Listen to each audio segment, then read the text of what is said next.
to you and Baby Blue and all the family, and let you know you're definitely in our prayers daily, my friend. Because as an old trucker myself, I know that the road is dangerous. Crazy four-wheelers out there, and God forbid there is some truckers out there that don't know how to drive, don't know how they got the CDL, but they got it. But anyways, we definitely want to tell you we are praying for you and for your safe travels always. But anyways, give you a little bit of more background to me. I didn't say a whole lot last time because I am kind of mic shy, and so of course I was born and raised here in Kentucky. I'm 55 years old now, and when I got my start is when we were growing up on a big farm. We had tractors and wagons. We had a couple of triaxles, trucks that we used, internationals, split shifters. I think the oldest that we had was a 1967, I believe, was, or 68 international. And anyway, we had to use the trucks, to drive around the farm, take the hay or tobacco where we haul into the next barn, or haul the tobacco to market to sell, or the hay to market to sell, or whatever needed to be done. Well, that's how I learned to drive a stick shift and shift it and all that. So later on, doing all that work and everything, I decided I come to the age of around 18 years old. While I'm working on farming and doing some other job, I drove a school bus for a little while.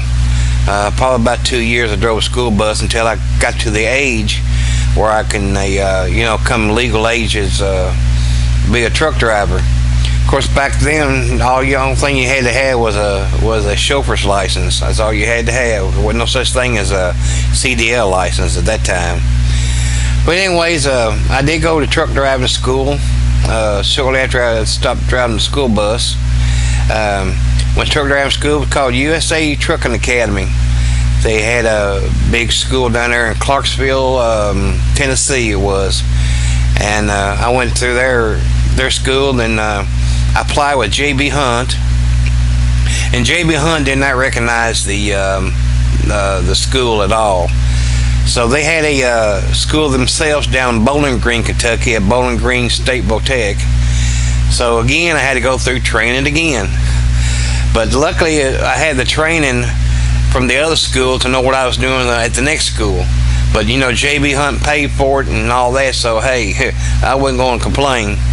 And they gave us, room and board and everything. They fed us everything, so I couldn't complain about that.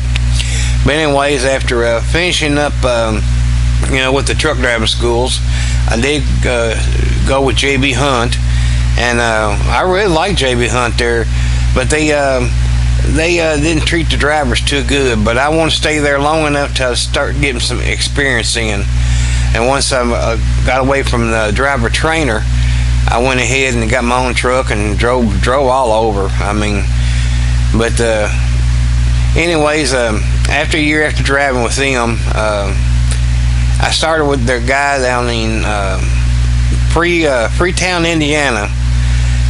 He needed a driver, and well, long story short, when I on my second run with him, I was picked up a load of Cincinnati, Ohio, and it was going to Long Beach, California.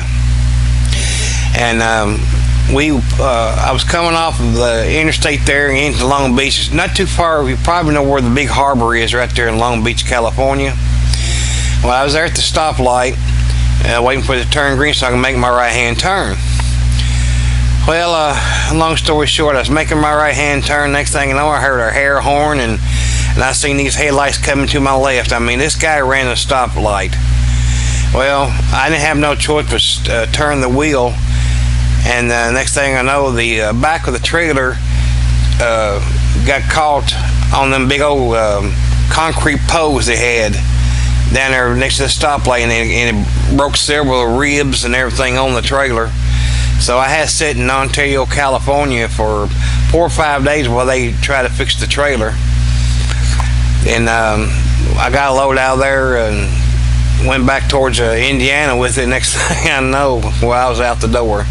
But I knew that there was more trucking jobs out there.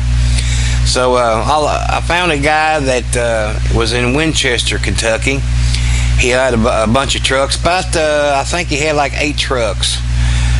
Maybe 6, I can't remember, it's been a while, but he had them all leased out with North American Van Lines, and he didn't do the bed bugging. He was all dry commodity, dry freight, and I stayed with him about 3 years. Then he was getting to the point where,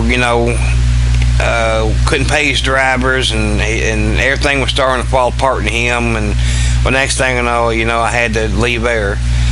So I went to, I found a job with Sam Tanksley out of Cape Girardeau, Missouri. I drove, of course, back then they called them Shirley Temples because of the big ST that was on the tractor. They had cab over Peterbilts. Anyways, I drove for them, and I drove them about 2 years. Then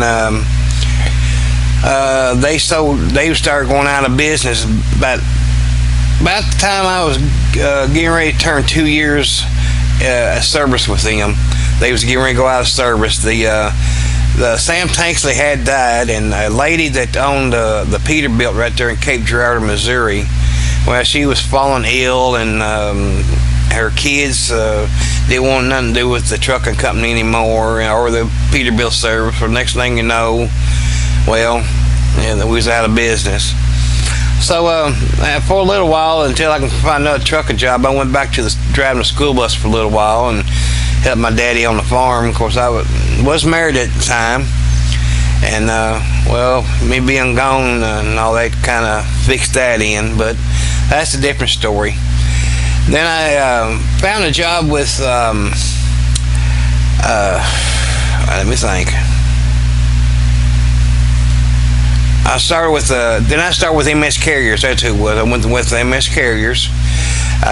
Drove for them for a little while, and drove for them. I'm sorry. I meant PTL out of Murray, Kentucky. I'm sorry. I meant PTL. PTL. I drove for them about 5 years, and then I started.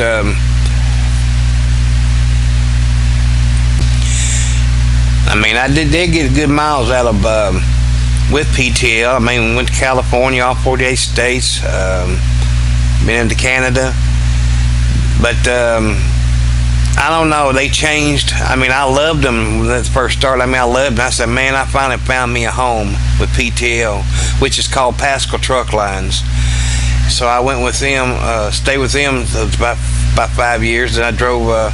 And after I felt I was getting dirtied on, I went to MS Carriers, drove with them another 5 to 6 years with them until Swift bought them out. We went everywhere. We went up to all 48 states. We went up to Canada. Went everywhere. And I tell you what, that was awesome. Just go up to Canada. But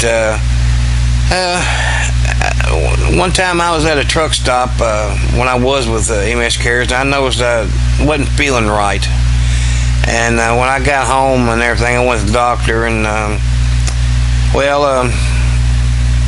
put it this way: I am a smoker, and I smoked like a freight train, and I developed COPD. I do have type 2 diabetes, and of course, I always had back problems, but I never tried to let that bother me.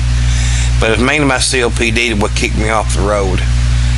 And because I was in between MS Carriers and time I was been called disabled, I was definitely going to get another job. As a matter of fact, I was looking for a job with Snyder, of all places, and I was going to try to go with them, but the doctor said it wouldn't be a good idea, so I said, well, I'm going to try it anyways. So I had to, my DOT physical was coming due anyway, so I had to redo it for Snyder. Long story short, doctor says no.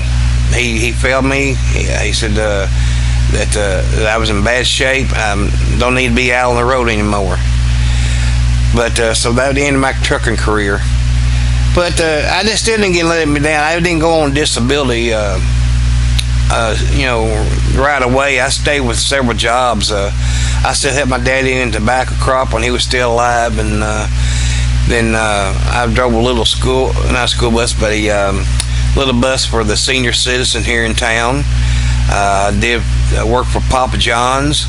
I mean, I had about 4 or 5 jobs, and also I was a volunteer firefighter over here at a little fire station not too far from me.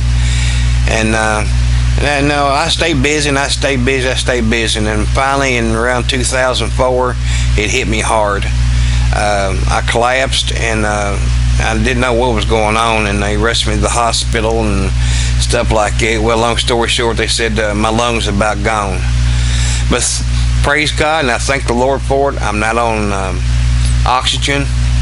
I am taking breathing treatments every once in a while, and I do have medication and stuff like that, in case I get any attacks. But I thank God every day I'm not on oxygen. But I hope that I just hope anybody out there listening to me, if you're smoking, please quit. If you don't smoke, don't start, please.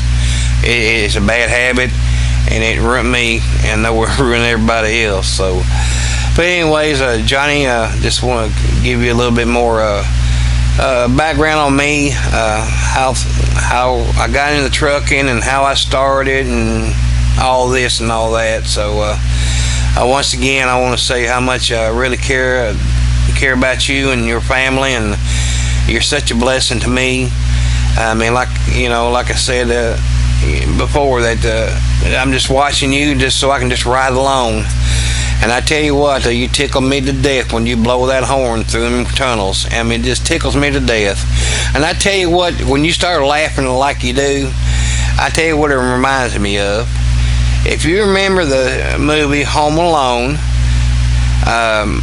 Macaulay Culkin was watching a movie on television. It was called, I think it's called Angel with Dirty Faces or something like that. And that guy with the Tommy gun shooting and everything, he was laughing real loud. You remind me of him laughing a little bit. That's like that guy at Home Alone. But anyways, Johnny, I want to say how much, again, how much you mean to me and all that. So hopefully this helps out a little bit, get a little bit more background on me, how I got started and what happened and all that. A lot of things I don't like to talk about, but I do talk about it every now and then, but I try not to. But being the great guy you are and everything, and I thought I was go ahead and explain what's going on. So I hope everything's going well with you, and God bless you and your family. And hope to see you soon. Hope to meet you someday. My truck finally went kapooey on me, so hopefully this week I'll be getting a new vehicle. And next time you're down around Cincinnati or around that area, I'm gonna come up and meet you, my friend. And I hope I hope you're just not too busy, because I know how truck drivers are. You stay too busy. But God bless you again, and love you in Christ, my friend. And as you say, peace.